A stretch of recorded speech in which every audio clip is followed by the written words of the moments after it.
हे anime watchers, welcome back. आज मैं फिर से डीमन स्लेयर का एक नया एपिसोड लेकर हाजिर हूँ। जैसे कि हमने लास्ट एपिसोड में देखा था कि तांजीरो उस बड़े से जायंट डीमन का गला काट देता है जिसने साबिटो और मेकोमो को मारा था।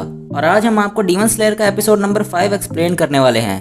So let's begin. एपिसोड की शुरुआत में हमें एक डीमन दिखाया जाता है जो कि एक आदमी को खा रहा था, पर तभी वहाँ उरोकोडाकी आते हैं और उस डीमन से लड़ते हैं। पर वो डीमन उरोकोडाकी से बचकर भागता है और एक जगह पर जाकर छुप जाता है, पर उरोकोडाकी फिर भी उसे पकड़ लेते हैं और उस पर अपनी स्वॉर्ड से स्ट्राइक कर देते हैं। तभी हमें तांजीरो दिखाया जाता है जो कि उरोकोडाकी की तरह उस डीमन पर अपनी स्वॉर्ड से स्ट्राइक करने वाला था। और तब उस डीमन को तांजीरो में उरोकोडाकी दिखते हैं और तांजीरो उसका गला काट देता है एंड उसकी पूरी बॉडी हवा में डिसअपियर हो जाती है। फिर उस जायंट डीमन का सिर जमीन पर पड़ा हुआ बोलता है कि उसने सोचा नहीं था कि उसे एक आखिरी चीज एक डीमन हंटर का फेस देखना पड़ेगा।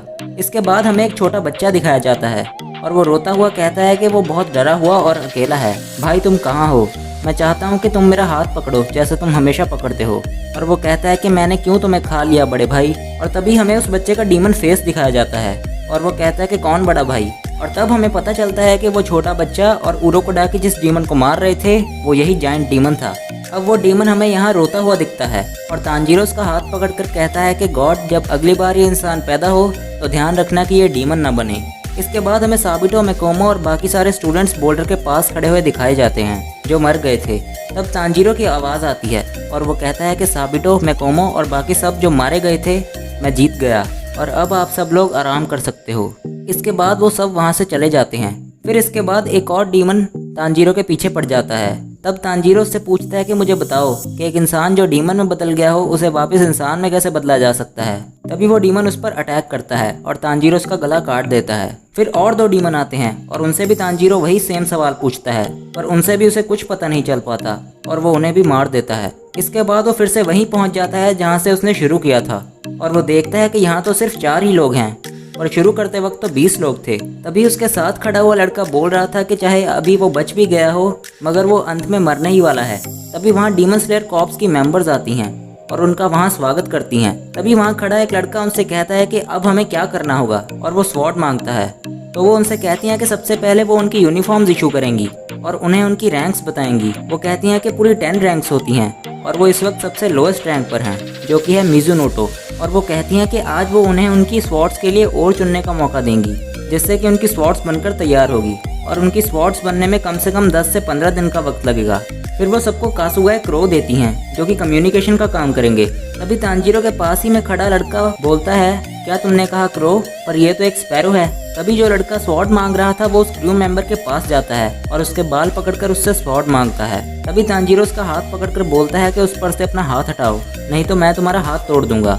तो वो कहता है कि कोशिश करके देख लो। तभी तांजीरो उसकी कलाई जोर से दबाता है और वो उस लड़की को छोड़ देता है। इसके बाद वो चारों अपनी स्वॉर्ड के लिए और चूज कर लेते हैं। फिर हम देखते हैं कि तांजीरो बहुत थक चुका था और वो घर वापस जा रहा था और वो कहता है कि मुझे माफ कर देना नेजुको, मैं किसी से भी पता नहीं लगा पाया कि एक डीमन को वापस ह्यूमन में कैसे बदला जा सकता है। और अब रात हो चुकी थी और तांजीरो घर वापस पहुंचता है और कहता है कि मैंने कर दिखाया। तभी नेजुको घर से बाहर आती है और नेजुको को जगा हुआ देखकर तांजीरो बहुत खुश होता है और भागकर उसके पास जाने की कोशिश करता है पर गिर जाता है। तभी नेजुको भागकर तांजीरो की तरफ आती है और उसे गले लगा लेती है और तांजीरो रोने लगता है और उरोकोडाकी भी वहां आकर उन्हें गले लगा लेते हैं और कहते हैं कि तुम हमारे पास जिंदा वापस आ गए। इसके बाद उरोकोडाकी तांजीरो के साथ अंदर बैठे होते हैं और उरोकोडाकी कहते हैं तो तुमने उस डीमन को मार दिया? तो तांजीरो कहता है हाँ।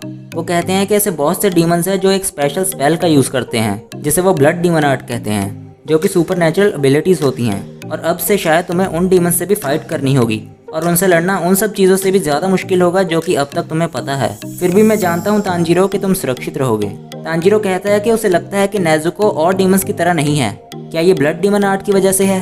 तो उरोकोडाकी कहते हैं कि उन्हें नहीं लगता, वो इस चीज़ को ब्लड डीमन आर्ट नहीं बता सकते। वो कहते हैं कि नेजुको अपनी स्ट्रेंथ ह्यूमन फ्लैश खाने की बजाय सोकर पूरी करती है। फिर तांजीरो नेजुको की तरफ देखकर कहता है कि मैं तुम्हें प्रोटेक्ट करूंगा नेजुको। फिर 15 दिन बाद एक आदमी आता है और वो तांजीरो से कहता है कि उसका नाम हागिनेस का है और वो तांजीरो कामाडो के लिए स्वॉर्ड लेकर आया है। तो वो उनसे कहता है कि वही तांजीरो है और वो उनसे अंदर आने के लिए कहता है, पर वो वहीं सब कुछ स्वॉर्ड के बारे में बताने लगते हैं और कहते हैं कि ये नीचिरियन स्वॉर्ड है और उन्होंने इसे बनाया है और उसे बनाने में कौन कौन सा मटेरियल और किस तरह का और यूज़ हुआ है उस सब के बारे में जानकारी देने लगते हैं। फिर काफ़ी देर बाद वो अंदर आते हैं और तांजीरो को उसकी स्वॉर्ड देते हैं और कहते हैं कि नीचिनिन स्वॉर्ड्स को कलर चेंजिंग स्वॉर्ड्स भी कहा जाता है क्योंकि ये अपने ओनर के हिसाब से कलर चेंज कर लेती हैं। फिर तांजीरो जब स्वॉर्ड निकालता है तो उसका कलर ब्लैक हो जाता है, तो हागिनेज का ब्लैक कलर देखकर निराश हो जाते हैं और कहते हैं कि उन्होंने तो सोचा था कि उन्हें एक ब्राइट रेड स्वॉर्ड देखने को मिलेगी। तभी वहाँ तांजीरो का कासुगा क्रो आता है और उसे उसका पहला मिशन बताता है और कहता है कि एक टाउन है नॉर्थ वेस्ट में, तुम्हें वहाँ जाना है क्योंकि वहाँ यंग गर्ल्स गायब हो रही हैं। वहाँ डीमन को ढूंढो और उसे मारो और अपने आप को इस टास्क के लिए अच्छे से तैयार करो और ये तुम्हारा पहला मिशन है एज अ डीमन हंटर। और इसी के साथ ये एपिसोड यहीं पर एंड हो जाता है। दोस्तों आपको ये एपिसोड कैसा लगा नीचे कमेंट करके बताओ, और अगर आपको वीडियो पसंद आई हो तो लाइक कर दो इस वीडियो को और चैनल को सब्सक्राइब कर दो नोटिफिकेशन बेल के साथ, ताकि जैसे ही हम डीमन स्लेयर का नेक्स्ट एपिसोड लेकर आए तो उसकी नोटिफिकेशन आप तक सबसे पहले पहुंचे। सो सी यू सून।